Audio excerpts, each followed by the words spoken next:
Buenas y que Dios les bendiga a todos. Hoy terminamos con esta serie de los partidos políticos de la época de Jesús, estudiando los celotes o celotas, que fueron un movimiento político nacionalista. Se funda en el siglo I por Judas el Galileo. Esto sucede poco después del nacimiento de Jesús. Los celotes fueron considerados durante mucho tiempo hasta como un grupo terrorista, pero realmente lo que más ha perdurado en la historia fue el fin de la rebelión de los celotes por cómo fue y que hoy les contaremos. Haciendo un paréntesis, los podcasts anteriores han durado 35, casi todos 35 minutos, los tres anteriores. Muchas personas me han dicho que todavía no han podido entender, que entendían un poco o que era todo muy rápido. Realmente, cuando estamos en los seminarios y damos una charla o un seminario sobre estos grupos, sobre estas comunidades judías, cada una se le dedican 2 horas. Yo le dedico 35 minutos porque me he dado cuenta de algo y me lo han dicho. Que cuando pasa de 30 minutos, me lo han dicho todos los que se encargan de ayudarme, somos un equipo que nos ayudamos todos. Cuando pasan ya de los 20 minutos, las personas se cansan y no oyen los podcasts. Y entonces trato de sintetizarlo todo lo más rápido que puedo. No hacemos en vivo, ni yo puedo hacer las charlas como tal de 1 hora, 2 horas y después subirlas al canal, primeramente porque no contamos con los medios. Para esto se necesitan medios técnicos que no están a nuestro alcance. Valga que tenemos esta forma de llevarles a ustedes un poco de conocimiento. Es un poco la radio, por eso siempre he estado más en radio, en algunas charlas en radio que a veces no han estado en la comunidad en latina, sino otras charlas que se han dado. Pero cuando damos una charla en el seminario, cuando damos una charla a jóvenes que se están formando, incluso chicos que se están formando en historia y nos hacen preguntas, realmente lo mínimo son 2 horas, lo mínimo. Entonces, retomando los celotes, voy a dejar después una tabla, dejaré alguna forma para que puedan leer algo y ustedes puedan, además de leer, puedan tener una tabla comparativa. Algo haremos para que puedan entender bien estos 4 grupos. Estas personas, los celotas, vienen del nombre hebreo de Canaín, que viene de celar, de un celo, al celo por Yahvé, por Dios, y vienen siendo por tanto un grupo extremista, radical, nacionalista y terrorista. Esa era la verdad. Le decían los Emanueles y fueron la facción más violenta del judaísmo de su época. Como les decía, si ustedes piensan que los saduceos eran crueles, los saduceos eran unos oportunistas. No eran hipócritas, eran oportunistas y eran groseros, desagradables por la prepotencia con la que trataban. Pero los celotes sí mataban. Los celotes sí eran nacionalistas, pero al terrorismo. Los celotes vienen siendo lo que recordemos que fue la ETA en España. Los hispanohablantes que me escuchan, los españoles que me escuchan, los celotes vinieron a ser una suerte de la ETA contemporánea y de otros tantos grupos terroristas que todavía están por allí. No solo por España, estamos hablando de todo el Magreb, de todo Oriente Medio. La facción más violenta se enfrentó siempre a la facción más arrogante, que eran los saduceos, y también tuvieron en mayor o menor escala problemas con los fariseos, porque los acusaban de tener celo por el dinero a los saduceos. Era algo que era cierto. Entonces ellos acusaban a los saduceos de que nada más que tenían celo por el dinero y no por las cosas de Dios, y por tanto los enfrentamientos eran abismales. Muchos dicen que el vocablo celota ya ha pasado a ser varios sinónimo en varios idiomas de intransigencia, radicalismo. Por eso es que muchas personas, yo no, ya no oigo mucho esa palabra, pero antes sí se decía eres un celote, sobre todo cuando estábamos en los medios académicos, en las conversaciones de teología, de historia, y alguien nos hablaba y nos decía, porque yo estoy cansado, porque voy a hacer esto, porque no voy a faltar al colegio, no voy a ir más, y no voy más a un seminario, y no voy más a la catequesis, y decíamos, este es un celote. Se decía así, este es un celote. O sea, un intransigente, un radical. Ahora, cuando nos reunimos para hablar sobre el tema de los celotes, creemos que además de ser uno de los primeros grupos terroristas de la historia, porque utilizaron el homicidio de civiles, vamos a entender, utilizaban el homicidio de civiles que a su entender colaboraban con el gobierno romano, porque para disuadir a otros de hacer lo mismo. Pero dentro del movimiento celota había una facción que se radicalizó como sicarios. Se distinguía porque era una virulencia sectaria. Cuando nos reunimos los historiadores decimos que Judas Iscariote podría haber sido uno de los celotes. Sabemos que con Cristo andaba Simón el celote. Y otros que también parecería que tenían lo mismo, porque fíjense que cuando a Cristo le dicen, ¿por qué en este pueblo en el que no lo reciben, haz que caiga fuego del cielo para que se incendien y se quemen? Y Cristo los reprende. Por tanto, Cristo no tenía sus cosas contra los celotes, pero tenía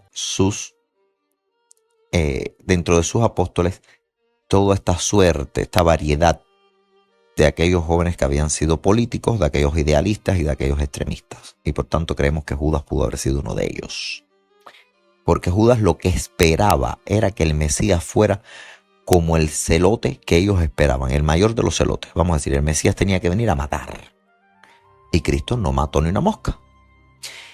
Y siempre yo les digo, Judas no traicionó a Jesús por 30 monedas. Sí, en la Biblia dice 30 monedas. Pero ¿qué movió a Judas a traicionar a Jesús por las 30 monedas? Señores, que Judas y muchos esperaban que se rebelara, que acabara con los romanos y que los matara a todos.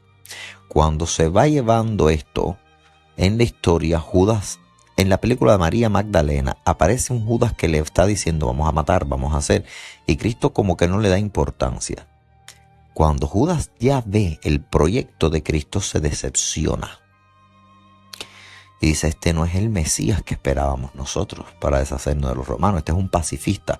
Imagínense ustedes un pacifista con un terrorista. No tienen nada que ver. Y por eso es que Judas se enfada con Cristo. Ya le tiene un odio porque no se rebeló, no lograste que sucediese lo que yo quería. Y por tanto, lo vende por 30 monedas. No era gran suma. No era una gran suma. O sea que el motivo no fue el dinero, sino el motivo fue otro. El motivo fue el odio, la envidia y la soberbia. Ahora, el objetivo era una Judea independiente del Imperio Romano. De ahí viene el nacionalismo y el radicalismo y todas estas cosas. Pero ¿cuáles eran los objetivos de los celotes? No eran problemas tanto religiosos, sino que era la tierra prometida, que ahí solo Yahvé se tenía que imponer, y por tanto los romanos estaban de más. Y mediante la lucha armada, tal y como sucedió en la gran revuelta judía de 66 al 73, debía suceder todo esto. Deshacerse de los romanos a fuerza de espada y de terrorismo, de actos terroristas. Cuando la gran revuelta judía de 66 al 73, controlaron Jerusalén hasta que la ciudad fue tomada por los romanos y destruyen el templo. 3 años más tarde ocupan la fortaleza de Masada, el último refugio celote, que es cuando estas personas se suicidan en un suicidio colectivo. Los hechos de Masada los narraré al final, pero estas personas eran muy peligrosas porque eran terroristas en serio. Perdón, la alergia no es mi amiga. Hoy en día mi alergia es como los celotes. Me hace ciertos terrorismos. Y no corto nunca, ¿eh? No voy a cortar el estornudo. Cuando Jesús llega comienza a hacer la prédica, siempre se ha creído que Jesús tenía algo que ver con nosotros, pero esto es falso. Porque fíjense, Robert Eisler, que creyó descubrir un vínculo entre el cristianismo naciente y los celotes, que eran nacionalistas fanáticos. Pero esto se le desmonta. Él decía que veía Robert Eisler, toma de todas las influencias y dice, ¿con cuál pega más Cristo? ¿Con los esenios, con los celotes, con los fariseos, con los saduceos? Y dice que con los celotes. Porque ve un mensaje cristiano inicial que se corresponde con el mesianismo político, que era instaurar el reinado de Jesús en caso necesario en una Palestina libre de romanos y de lo que se consideraban idólatras. Este mismo punto de vista lo sostiene Brando. Yo no sé de dónde ellos sacaron esto, pero realmente más pacifista que Cristo no existía. Ahora, que Cristo fue tomado como un enemigo poderoso, y más si tenía celotes a su alrededor y le predicaba a todo el mundo, claro que ya creaba una preocupación. Lo que sí se puede saber, esto es lo que sí está comprobado, es que el mundo en el que vivía Jesús estaba lleno e imbuido por el espíritu de los celotes, porque nadie quería a los romanos. Realmente los fariseos no querían a los romanos, los esenios no querían a los romanos, los celotes, bueno, ya saben, los saduceos adulaban a los romanos, pero tampoco los querían. O sea, que a las clases altas de los saduceos les daba lo mismo a los romanos que no, pero si podían elegir era mejor sin Roma. Pero las clases en las que Jesús se codea, que son las clases bajas, los estratos bajos de la sociedad, los que sufren, los que realmente sufrían en Roma, sí había un deseo de que se rebelara, de que llegara la gran revuelta que liberara por fin la tierra de Judea de todos y cada uno de los romanos y de los pueblos idólatras. Hay un profesor, el profesor Kuhlman, dice que el mismo Jesús debió constantemente tomar posición en contra de esa avanzada del nacionalismo judío frente a los romanos, desautorizándolos, y realmente lo desautoriza. Porque realmente muchas veces a Cristo se le decía, cuando dijo compren espadas, mire, cuando Cristo dice cambien esto y compren espadas, y realmente, incluso Pedro toma una espada y le corta la oreja a Malco, el romano. Realmente esto crea en el pueblo un mensaje en el que Cristo deja de ser el Mesías. ¿Por qué? Porque no les resolvió el problema de los romanos. Y por eso es que en las cuatro vertientes, en los esenios, en los celotes, en los fariseos y en los saduceos, Cristo no tenía rasgos de mesianazgo por ninguna parte, porque no los ayudó a resolver el gran problema que representaba Roma. Yéndonos a los evangelios, Judas, el Galileo, que es mencionado como uno de los líderes más relevantes y recordado por sus acciones en la época del primer censo de Judea, en los Hechos de los Apóstoles se habla de él.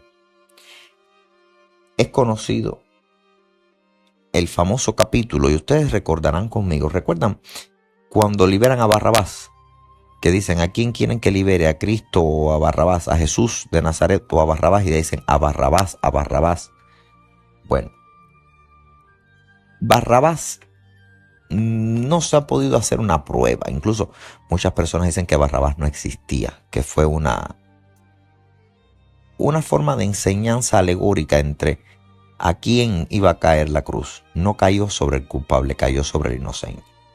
Pero los que se han aventurado y lo que hemos podido hablar, porque Barrabás estaba preso bajo Roma, fíjense que es Pilato quien saca a Barrabás, es que Barrabás podría ser un líder de los celotes que estuviese preso.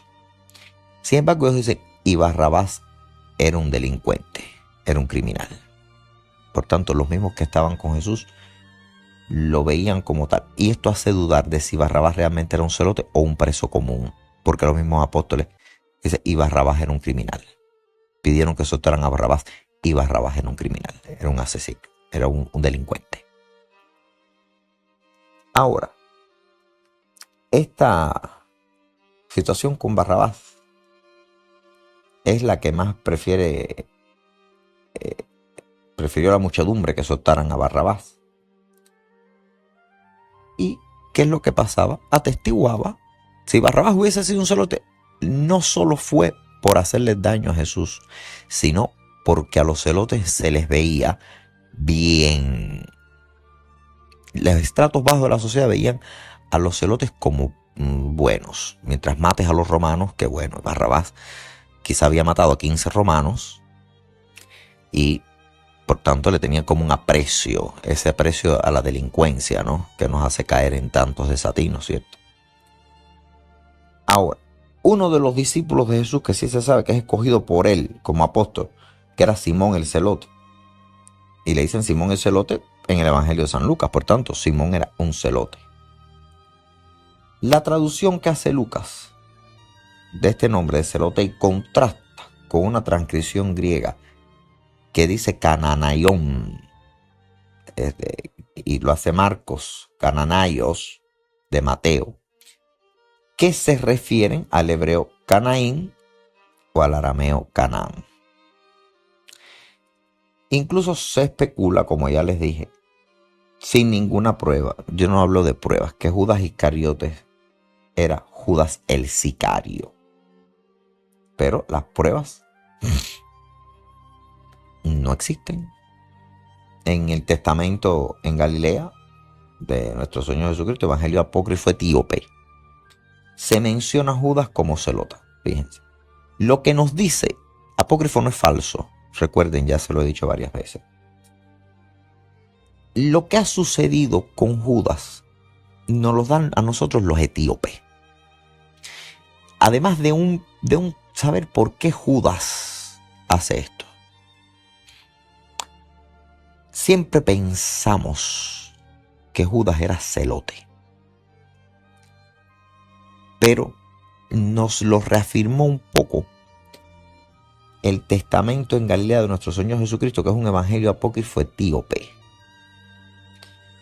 Y menciona a Judas como celote. Eso está en el capítulo 2, versículo creo que 11-2. Los etíopes sí reconocen como hijo de Simón el cananeo o el canaíta. Se les reconoce así, no como Judas Iscariote. Y se le menciona a Judas como celota, con el nombre de hijo de Simón el cananeo o el canaíta. El nombre de Iscariote, cuando se busca y se trata de hacer, ¿saben?, una novela de esto, una novela, vamos, histórica, sería un apelativo derivado de Ishcariot, que significa hombre de la sica. ¿Pero qué es una sica? Una sica era un puñal curvo, parecido a una cimitarra, pero pequeñita, que usaban los sicarios y lo llevaban a la cintura para matar a todo el que se cruzara en su camino. Por tanto, podría ser Judas el de la sica, el Iscariote, el acuchillador, el apuñalador. Fuera como fue, se considera que Jesús rechazó eso por la comunidad judía, que es un desengaño que sienten respecto a Jesús, que se reveló, pero no como un líder militar celote que libera a los judíos del yugo romano, sino como un líder espiritual que traía la liberación más allá de este mundo. Con esto les quiero decir que sobre los celotes se ha escrito mucho. Sobre los celotes se ha escrito demasiado, pero siempre desde un punto de vista histórico, pero religioso, no se ha escrito mucho. Ellos eran extremistas de Dios. La tierra de Palestina, Judea, Israel, como le querramos decir, debería ser por derecho propiedad de sus ciudadanos, de sus nacionales. Por tanto, toda potencia extranjera iba a ser rechazada por las armas si fuese necesario. Como les prometí, termino con el hecho del famoso suicidio colectivo que sucede en Masada. Después de la toma de Jerusalén, después de que está la rebelión, esa rebelión que les voy a decir el nombre en breve, fue la gran rebelión de la gran revuelta judía de 66 al 73, porque siempre confundo con la rebelión de los macabeos, con la revuelta de los macabeos, pero era la gran revuelta judía de 66 al 73, cuando ellos toman la ciudad, controlan Jerusalén, después fue tomada por los romanos y 3 años más tarde ocuparon Masada. ¿Qué pasa con Masada? Los romanos llegan hacia Masada, que es una cueva, y desde ahí los celotes tiraban piedra y piedra y piedra. Ustedes saben que en el arte de la guerra quien tiene la superioridad geográfica, o sea, la elevación geográfica, es casi siempre quien triunfa.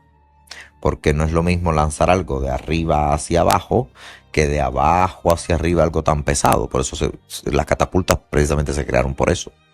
Entonces los celotes tenían allí como una fortaleza, piedras y piedras y piedras, y los romanos no podían entrarle a esto.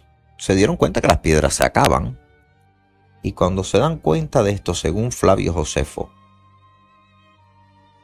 el líder de los sicarios, Eleazar Ben Yair, reúne esa noche a sus hombres en el Palacio Occidental, pronuncia un discurso donde ahí prometen darse muerte ellos mismos para evitar ser hechos prisioneros y vendidos como esclavos.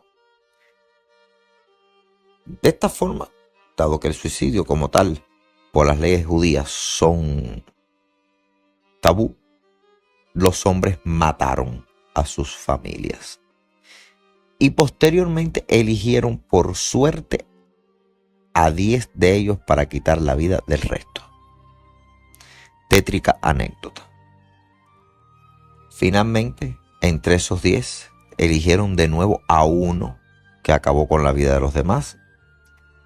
Antes de matarse, prenden fuego a la fortaleza, excepto los depósitos de comida, para demostrar a sus enemigos que actuaban por resolución y no por desesperación.